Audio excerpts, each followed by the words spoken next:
Alright, so in this episode what we're covering is basically everything that has happened since the last one. Now, just a FYI, I won't be touching very much, and this is going to be a relatively short video because it is negative 22, and you guys can see this. I know this is kind of tricky to see, but there it is, negative 22 Celsius. So yeah, it's pretty fucking cold. Now, what has happened since the last video? Well, we have the CSF radiator installed. I did a review video on that, and I believe we've done a couple of other review videos, like the ATQ subframe bushings. Those are installed, and the ATQ short shifter is installed, but we won't be... everything, numbers-wise, is perfect, but the actual feedback and how it feels and stuff like that, won't be commenting too much on that until the vehicle is actually up and running.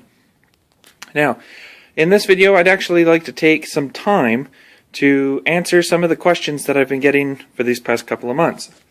I.e., what is with the clear tube in the back? Well, that is my new coolant line. My old rubber ones, were ugly, so I opted to go with these clear coolant lines, and you can sort of see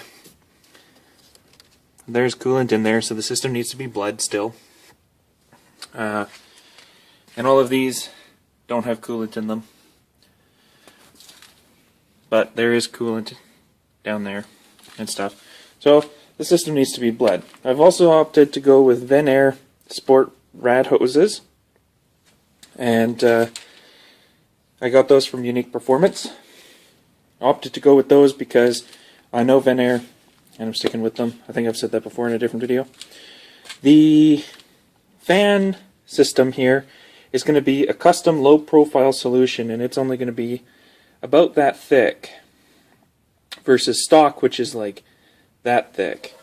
So by cutting it down to here, you're still going to be able to basically access everything at the front of the block. And we're going to be doing a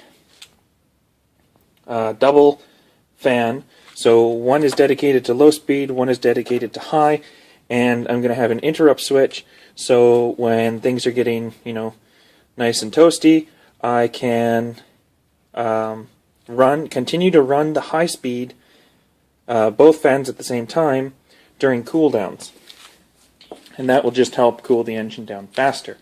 The other thing is I will be able to make it so the fans don't run at all, so that way in the wintertime I can keep the fans off and keep the engine up to temperature.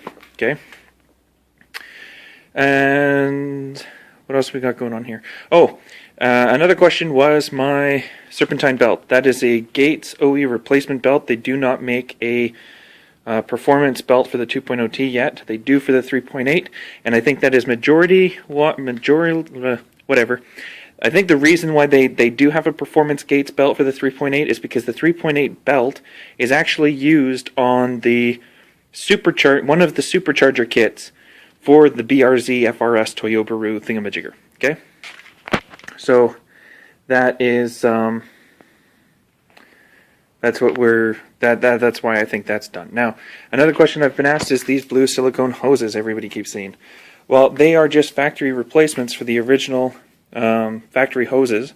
They're just black, but these ones are just blue. Okay, they offer no performance gain or anything like that, so that's just they're just there for looks. And even then, one of these hoses is missing, as you can see, because it goes to this, which is my vacuum tank to run the solenoid, because I cut the vacuum tank off the back of my manifold.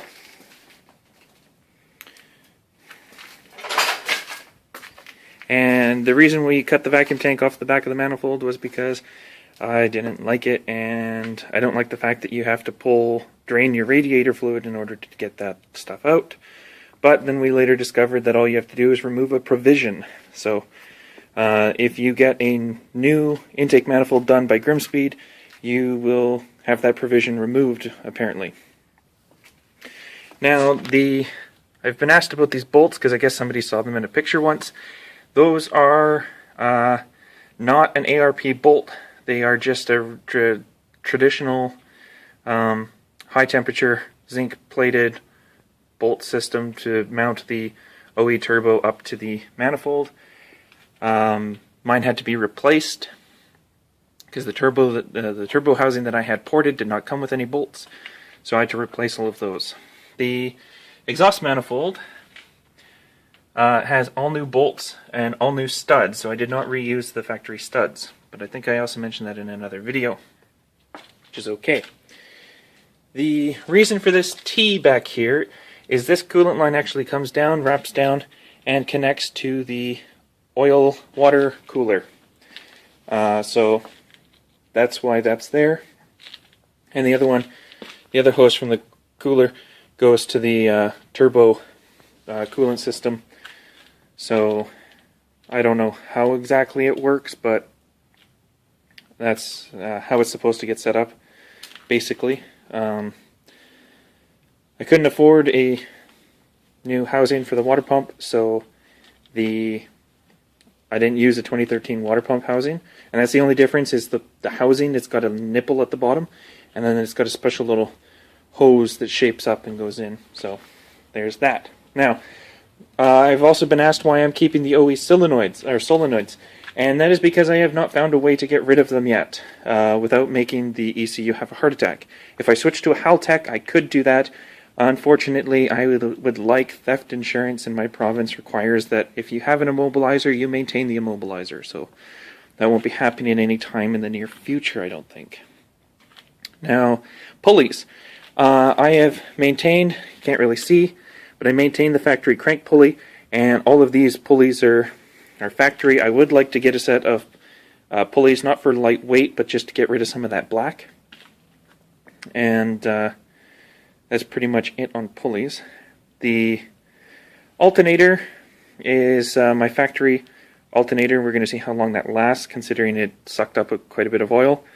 But I think we might be able to run a 3.8 alternator on the 2.0T, which would give me an extra 20 amps. And I kind of need those amps, so I'm going to look at doing that. A fuel system's not in yet. I'm still waiting for Piranha Raceworks to get that sent up to me, and as far as I know, it should be here shortly. The strut bar, sticking with the factory strut bar for right now because it's blue, and blue is always nice on a blue car. And I don't really see a need for it to be changed just yet. 2013 struts are installed. Can't really tell, but I've got complete 2013 R-Spec OE suspension installed, which is better than what my 2010 setup was, and it's softer, but handles just as well. From what I understand, they changed the rebound rate of the struts, but the springs are identical, so see how that goes as well. Psychomichi catch can setup is still back there. Nothing's changed that. There is a bunch of hoses laying around because they haven't been hooked up to anything. And intake. For the intake, this is what I'm doing. It is just a little curved piece of pipe, and it's going to sit down here, and it's going to be basically a short ram, and eventually, not initially, but eventually I'll be making a custom heat shield that will come across like so. And that is not anything more than directing, keeping this little pocket of cooler air from there into there. But this used to be my AEM cold air intake, and it's going to be stripped and whatnot. And then it's going to get powder coated in my translucent grape. Now that was really cold to touch, so I'm not going to be doing that again. The reason I'm going to a short ram intake style instead of a cold air intake style is because I'm Canadian, and it is a real pain in the ass in the wintertime to take your bumper off. You can really break clips and stuff like that. I've already had to replace 2, and I'm tired of it, so this setup will allow me to just take the filter out and clean it no matter what time of the year it is. And it also makes it easier if I want to go filterless or just screened for whatever reasons, aesthetics even. I won't ever run on the street without a proper filter though. 6-speed oil cap provided by Gen Racer, so they were able to give me the best price shipped up here to Canada. It's a nice little bit of blue versus my HKS, and this is a crap ton load easier to open. The cover for all of this stuff here is I'm making a custom one because I didn't really particularly enjoy the RS Turbo one, so I'm just going to be making a more concealed look to it. I would have preferred something like what Mitsubishi did, which was just a solid cover and then everything, but our injector not injector coils, our ignition coils are a bit too tall for me to do that, so I'm just gonna have to come up with something else. Yeah, I think that's pretty much it for this video. Got you guys up to speed on stuff and brought you guys into a little bit more of what I'm doing. And before I get any questions about the intercooler, you guys are just gonna have to keep waiting to find out about that. I should hopefully find out next week when I'm gonna be able to do what I'm doing. But basically at this point, waiting on the fuel system, waiting on the radiator fan system, and my intercooler setup. So hopefully I will be able to get that done. Trying to think here. Oh, if you remove your radiator or your factory intercooler and you do not put something down there, you can see straight into the engine block. So I'm going to have to put one of those metal plate things across to stop air from traveling and going in there, because we'll have the ground shields but won't stop anything from going through the inlet on the bumper. So that's pretty much that, because there won't be an intercooler here. That's all I can say, is the intercooler will not be there. So that is it for this video. So I hope you guys this answered some of your questions. Maybe it sparks a couple of others, and I'll see what I can do about answering them. Sorry for the shaky cam in this video, but really hard to use a tripod and show you guys stuff all the time, and I'm doing my best to kind of hold it steady. Oh, I guess I can say the data logging system that I'll be using on this will be a Zytronics, I believe that's how you pronounce it.